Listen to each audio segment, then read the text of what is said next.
Welcome viewers. In this video we will see the construction of transformer.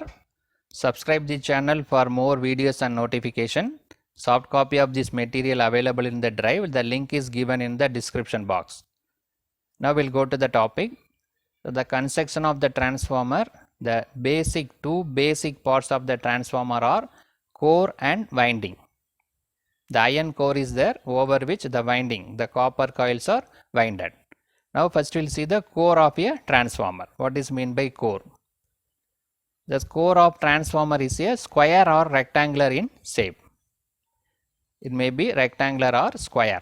This is called a yoke. This horizontal component is called a horizontal material is called a yoke. This vertical portion is called a limb. So both are joined together so that it forms the either square or rectangular form. It is a laminated iron core. It is not a single piece like a paper. There are n number of sheets available. Thin sheets are there. All thin sheets are compressed together and form the iron core of the transformer. It is not a single piece. There are n number of thin sheets are compressed together. All the thin sheets are laminated. There is no contact between each and every sheet. All are laminated, highly laminated. So this we have the horizontal part and vertical part. Both are combined together. Both are added together, joined together to form either the square or rectangular form. Vertical portion on which the wound is called limb. Top and bottom horizontal portion is called a yoke. The core is made of high grade silicon steel laminations. Silicon steel laminations are there of 0.3 to 0.5 millimeter, very thin sheet, to reduce the iron loss. Laminations are insulated from each other using the varnish, right? So this like a thin sheet, all are about 0.3 to 0.5 millimeter thickness. All are insulated using the varnish, and then it is compressed. There are two type of transformer available, core type and shell type. First we will see the core type transformer. So this is the core type transformer. We know that transformer we have this core. This is the core of the transformer. It is an iron core. N number of sheets are available. So each and every line represent the separate thin sheets. All are compressed together, and also it is varnished. It is insulated from varnish. We know that the transformer we have primary winding and secondary winding. So it is working on the mutual inductance, primary winding and secondary winding. So when the supply is given to the primary winding, the current is flowing. That current is alternating current, so that flux is produced. That flux will follow the iron core. When the iron core is square, the flux path also square. So this dotted lines is nothing but flux. That flux linked with the secondary winding. Due to rate of change of flux, EMF is induced in the secondary winding. This is the working principle of the transformer, right? So that in this N1 and N2 is nothing but number of turns available in the primary winding, and N2 is the number of turns available in the secondary winding. So in this core type transformer is the winding surround the core, right? So the windings are available. Over that the cores are placed. The winding is the first part.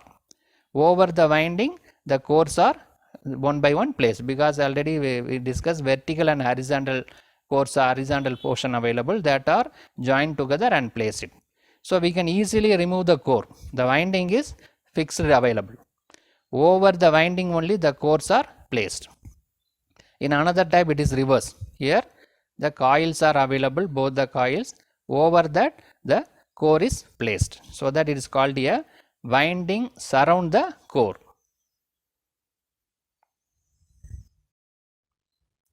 So it is one in which winding surround the core. It is made of lamination to form the rectangular or circular frame. Coil is available over which this rectangular or circular frames are placed. Windings are usually cylindrical or concentric type. We will see later what is a cylindrical winding and concentric winding. Low voltage windings are placed near the core. low voltage and high voltage windings are distributed over the two limb. Both overall low voltage and high voltages are available on the two sides of the limb. The main advantage is the coil can be easily withdrawn for the repair, because the coil over which only the core is placed, so that we can easily remove the core and coil easily, so that any repair is there we can easily withdrawn for the coil and windings. The second type, this is cell type transformer. So cell type, see that it's a rectangular or square iron core is available. At the center limb, both the primary and secondary winding is available. In previous case, the primary winding available at one end, secondary winding available at the another end. Both are available on two different limb, but it is in the same limb, in the same center limb, both primary winding and secondary winding is available, right? So this N1 is the number of turns available in the primary winding. N2 is the number of turns available in secondary winding. Py refers primary winding, Sy refers secondary winding. V1 is the voltage applied to the primary winding. V2 is the voltage induced in the secondary winding. So what will happen if the supply is given to the primary winding? The alternating current is flowing. Due to alternating current, flux is produced. That flux linked with the secondary winding. Due to rate of change of flux, EMF is induced in the secondary winding. Right? In this method, the core is available, over that the coil is placed. So if you want to remove the core or winding, a entire setup need to be removed. The previous case, the coil is there, over which the windings, over which the core is placed. Now core is available, in that core the windings are placed. Then if any repair is there, we need to remove the winding as well as the core. So the repairing of this material of this type is difficult compared to the previous case, core type transformer. Right? By seeing the diagram itself, it is very clear. The core over which the coils are available. So the description is there. This is one in which core surround the winding. The windings are surrounded by the core. The low voltage and high voltage windings are wound on the central limb of the core. This is an important thing. In the previous case, the core type transformer, high voltage winding placed in one side, low voltage winding placed in another side. But here both low voltage and high voltage windings are placed in the center limb itself. Windings are normally of sandwich type. Sandwich means it is added together. The top and bottom windings near the yoke are low voltage windings. Right? We will see what is meant by concentric winding, what is meant by the sandwich type. So the advantage is, since the core surround the winding, it provides mechanical protection to the winding. So in the core type, two windings are available in the two different places, but now in this method, the windings are placed in the central limb itself. One winding over which another winding is available, so the mechanical protection is more. But when the coils are to be removed for repair, a large number of lamination to be removed.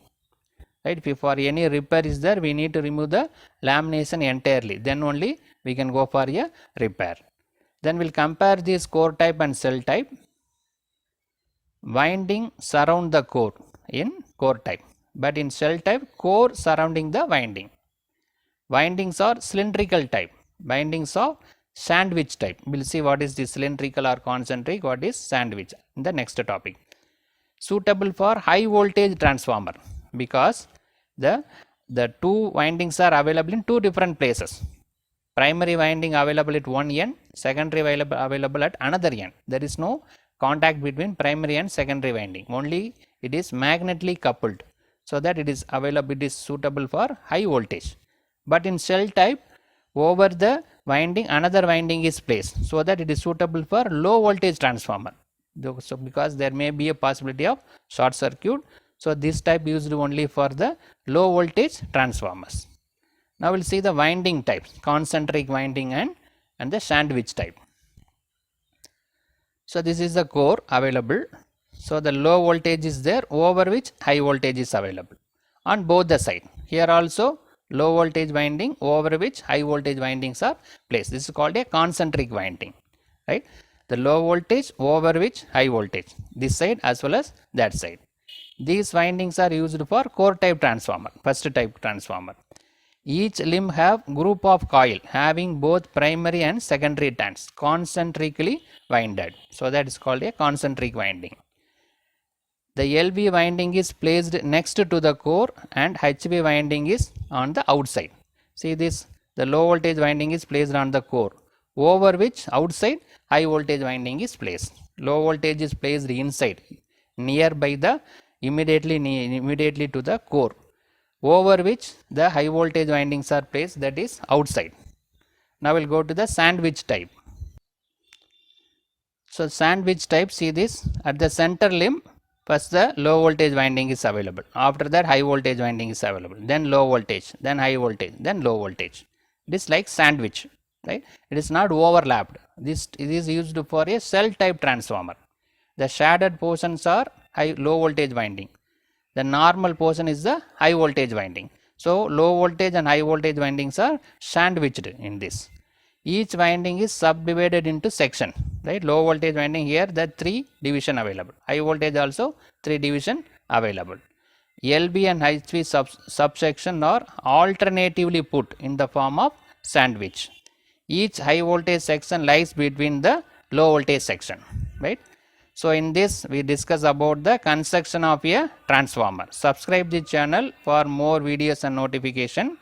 Soft copy of this material available in the drive. The link is given in the description box. Thank you for listening. Welcome viewers. In this video we will see the transformer principle of operation. Subscribe the channel for more videos and notification. Soft copy of this material available in the drive. Link is given in the description box. Now we'll go to the topic. So the transformer is a device which is used to transfer electric power from one circuit to another circuit with change in voltage and current without change in the frequency. It is a static device. So the transformer is nothing but transferring the power from one circuit to another circuit by changing the voltage and current, but there is no change in the frequency. It is also a static device. DC motor generator is a rotating device. This one is coming under the static device. It work on the principle of mutual inductance between two inductively coupled coil. The important parameter is the mutual inductance between the two coils. Now we'll see the diagram.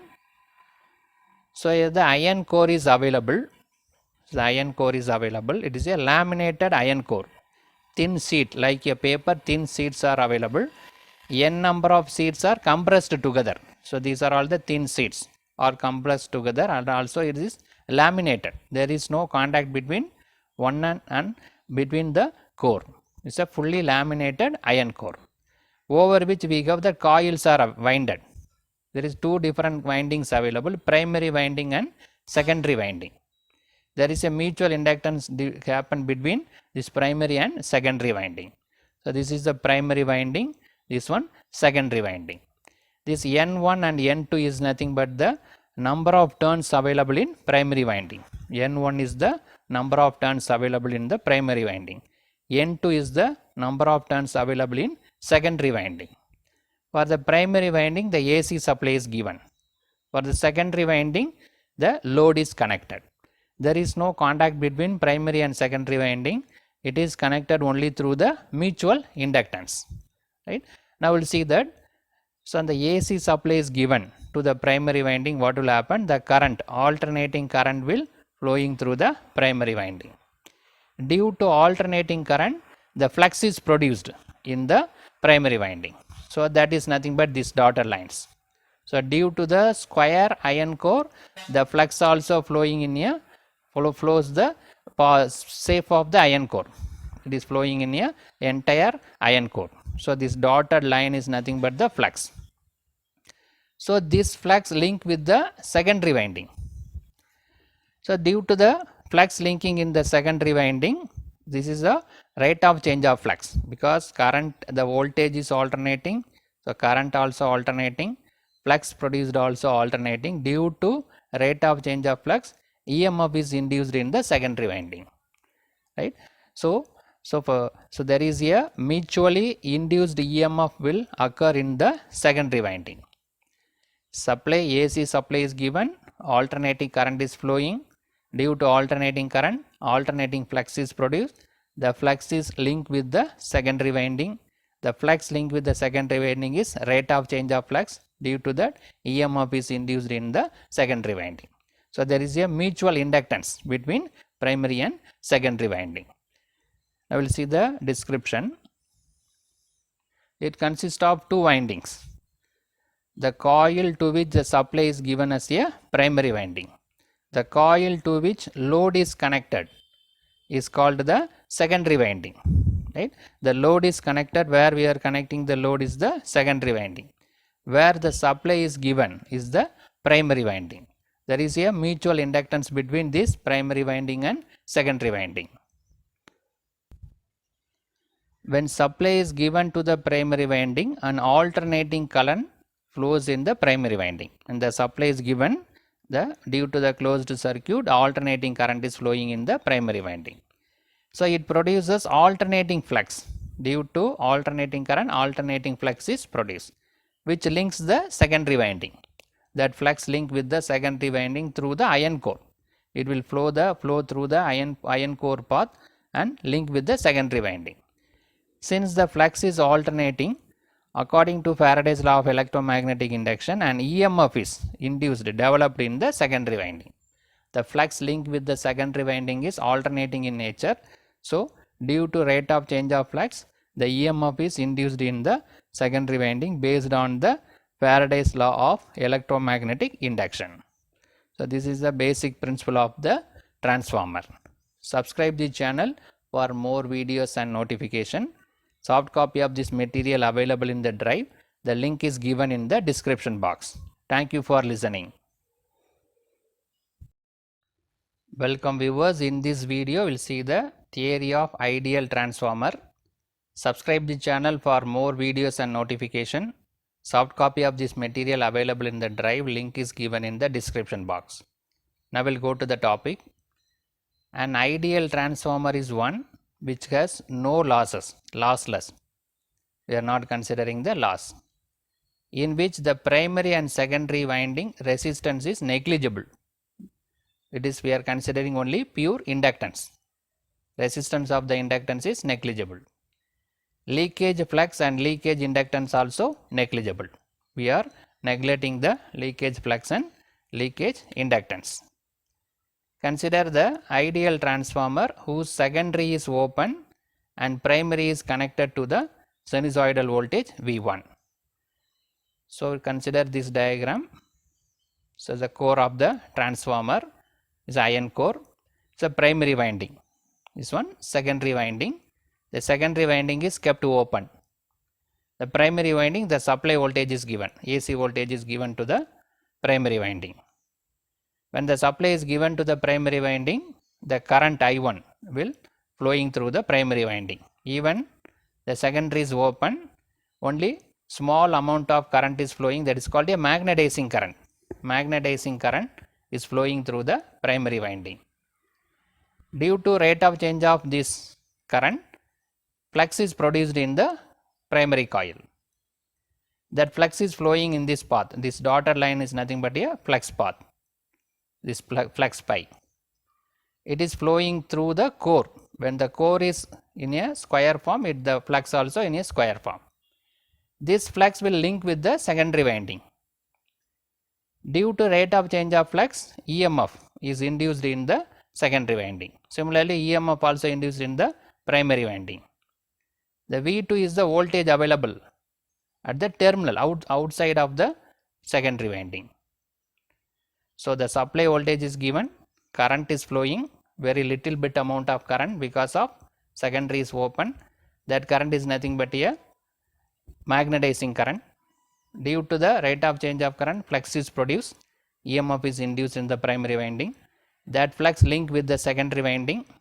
So due to rate of change of flux, EMF produced in the secondary winding E2. The V2 is the voltage available at the outside. Now the supply voltage V1 is given here. It starts at 0 degree. We will take this V1 as a reference. The current flowing through the primary winding is lagging by 90 degree. Because of inductance, there is a 90 degree lagging between current and voltage. So at 90 degree, this I1 is start flowing. I1 is nothing but magnetizing current, I mu. And the voltage induced EMF V1 and E2 are opposite to that of V1. Based on the Faraday's law and Lenz's law, the induced EMF is opposing the flux. So that this E1 and E2, this red color and blue color is the E1 and E2, that is opposing each other. It is completely 180 degree opposite to that applied voltage. The V1 starts at 0 degree, then magnetizing current starts at 90 degree, lagging the applied voltage by 90 degree. E1 and E2, EMF induced in primary and secondary is completely in opposite to the applied voltage. It is available in the opposite. Now we'll see the phasor diagram. So the flux is taken as reference. The magnetizing current is in phase with the flux. So due to I mu only the flux is produced. This is supply voltage V1. Supply voltage and I mu are both are lagging by 90 degree. Both are in phase with the 90 degree. So this E1 and E2 opposite to that of V1. E1 and E2 available opposite side. The phasor diagram. So the potential difference will cause an alternating current I to flow in the primary winding. When the supply voltage is given, due to potential difference, the current is flowing. Since primary coil is purely inductive and no output is connected to the secondary, the primary coil draw only magnetizing current. That is only for magnetizing the core. It's not a load current. So only negligible amount of little bit of current is flowing, that is called a magnetizing current, because the primary coil is purely inductive and also the load is not connected in the secondary. This magnetizing current I mu lags behind the voltage V1 by 90 degree, because inductive circuit current and voltage is lagging by 90 degree. Current is lagging by voltage 90 degree. The alternating current I mu produce an alternating flux in phase with the I mu. This magnetizing current will produce the alternating flux. So the flux and this I mu are in phase. Change in flux linked with primary and secondary winding. This due to rate of change of flux that is available in primary and secondary winding. So due to that, it produces self-induced EMF E1 in primary winding, mutually induced EMF E2 in the secondary winding. E1 and E2 is the induced EMF, self-induced EMF in primary winding, mutual induced EMF in secondary winding, E1 and E2. This E1 and E2 are opposite to the applied voltage, because induced EMF oppose the cause producing it. That is based on the Lenz's law. So in this video, we discuss about the theory of ideal transformer. What is the applied voltage, magnetizing current, flux, EMF induced in E1, E2, how it is opposing, all these details are discussed. Subscribe the channel for more videos. Soft copy of this material available in the drive. Link is given in the description box. Thank you for listening. Welcome viewers. In this video, we will see the EMF equation of transformer. Subscribe the channel for more videos and notification. Soft copy of this material available in the drive. Link is given in the description box. Now we will go to the topic, EMF equation of a transformer. Let the primary winding is excited by the purely sinusoidal alternating voltage. We know that in transformer we have primary winding and secondary winding. The primary winding, it is excited by the sine wave, sine voltage, sinusoidal alternating voltage. Hence a flux produced also sinusoidal in nature, having a maximum value of pi m as shown below. So the alternating voltage is applied, so the flux produced also alternating, like Vm Im, we have the flux also maximum value pi m is given. Now we will refer the waveform. So this is the waveform for a flux waveform. It is very similar to current and voltage, because alternating voltage is applied, alternating current is flowing, so the flux also alternating. So this is pi m, maximum value of flux. 0, pi and 2 pi. Full cycle is available. So the time period T equal to 1 by F. While considering half cycle, 1 by 2F, T equal to 1 by 2F. If we consider the 1/4 of the cycle, it is T equal to 1 by 4F. Now we will consider N1 is the number of turns available in primary winding. N2 is the number of turns available in the secondary winding. Pi m is the maximum value of flux. F is the frequency of the supply voltage. E1 is the RMS value of primary induced EMF. E2 is the RMS value of induced EMF in the secondary induced EMF. Now we need to find the expression for E1 and E2. Now with referring the diagram, the flux increases from 0 to pi m in quarter cycle at T equal to 1 by 4F. Right? The flux is changing from 0 to pi m during the quarter of cycle. That is 1 by 4 of 1 by 4F. So that the change in flux is nothing but pi m minus 0, 0 to pi m. It is varying from 0 to pi m. So pi m minus 0, the change in flux is pi m. The time period is 1 divided by 4F minus 0. It's starting from 0 and reaches 4 by F. So 1 divided by 4F minus 0 is 1 by 4F. So the rate of change of flux is pi m. The time period, time taken is nothing but 1 divided by 4F. Then average rate of flux, that is nothing but d pi by dt. The average rate of flux is d pi by dt. So d pi is pi m, dt is 1 by 4F. So that this 4F will go to the numerator. 4F into pi m. Average rate of flux is 4F pi m voltage. Then average value of EMF per turn. So based on in the Faraday's law, this EMF induced nothing but rate of change of flux. E equal to d pi by dt. So this can be taken as a average EMF. 4F pi m voltage. Right? So the average value of EMF per turn is given. But now we need to find the RMS value.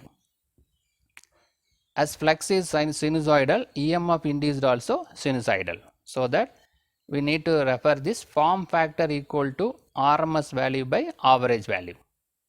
For sine wave it is 1.11. Form factor is 1.11, that is RMS value by average value equal to 1.11.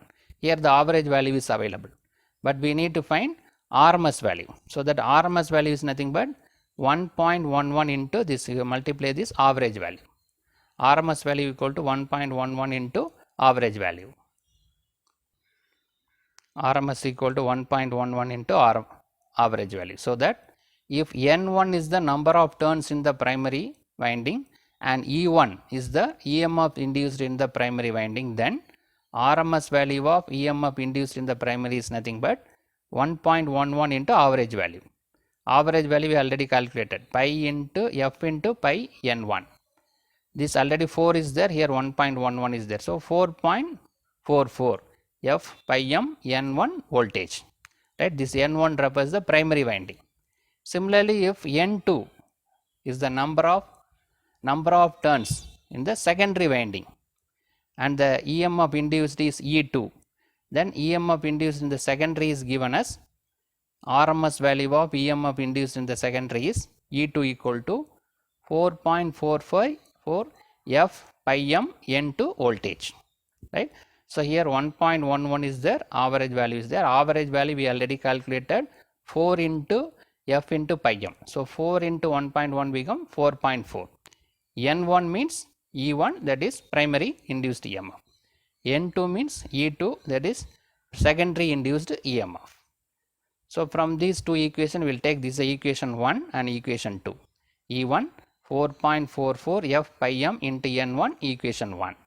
E2 4.44 F pi m into N2 equation number 2. So EMF induced in primary and secondary. From that we can calculate the voltage transformation ratio. Right? So we will go for equation 2 divided by equation 1. 4.44 F pi m N2 divided by 4.44 F pi m into N1. So these values are cancelled. Only we have N2 by N1. So E2 by E1 equal to N2 by N1, that is equal to K, that is called transformation ratio, right. So both are in the same thing. E2 by E1 means N2 by N1. Voltage and turns ratio is proportional, that is termed as a term as a K is the transformation ratio. So based on this K value we can classify into step up transformer and step down transformer. If N2 is greater than N1, secondary winding turns is more than the primary winding turns, that is called a step up transformer.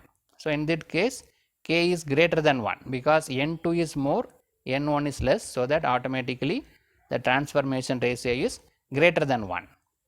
Similarly, if N2 is less than N1, secondary winding turns is less than primary winding, then is called a step down transformer, right. Here N2 is lesser, N1 is more, mean automatically K is less than 1, K value is less than 1. So based on the K value, that is based on N2 and N1 value, it is classified as step up transformer or step down transformer. Now we'll see here we have the relation between induced EMF and number of turns. One more thing, we need to go with a current. What is the current flowing in primary winding and secondary winding? For that we can equate for ideal transformer, input voltage ampere equal to output voltage ampere. There is no loss, there is no leakage, so that both are equal. That is V1 I1 equal to V2 I2. So from that we can write V1 by V2 equal to I2 by I1, right. V2 by V1 by V2 equal to I2 by I1. So this is nothing but 1 divided by K. The K is nothing but E2 by E1. Now here we have V1 by V2, so that 1 divided by K. So the current is in the reverse direction. V1 means I2, V2 means I1, because while increasing the voltage in step up transformer, while increasing the voltage, automatically the current will decrease, so that we are getting 1 by K. So by combining all, V2 by V1, N2 by N1 means here I1 by I2, because voltage and current, if we increase the number of turns, voltage increase, automatically current will decrease, because there is no change in power. In step up transformer, when the voltage increases, current automatically decreases, so that we are getting the reverse order, I1 by I2, that is equal to K, right. So the transformation ratio, we have 3 terms available. Voltage means V1 by V2 by V1, number of turns also N2 by N1, while current means I1 by I2, because voltage and current are, it is while increasing voltage, current will decreases, right. So in this video we discuss about the induced EMF E1 and E2, primary winding and secondary winding, and also transformation ratio relating the number of turns, EMF induced and current in primary and secondary winding. Subscribe the channel for more videos and notification. The soft copy of this material available in the drive, link is given in the description box. Thank you for listening.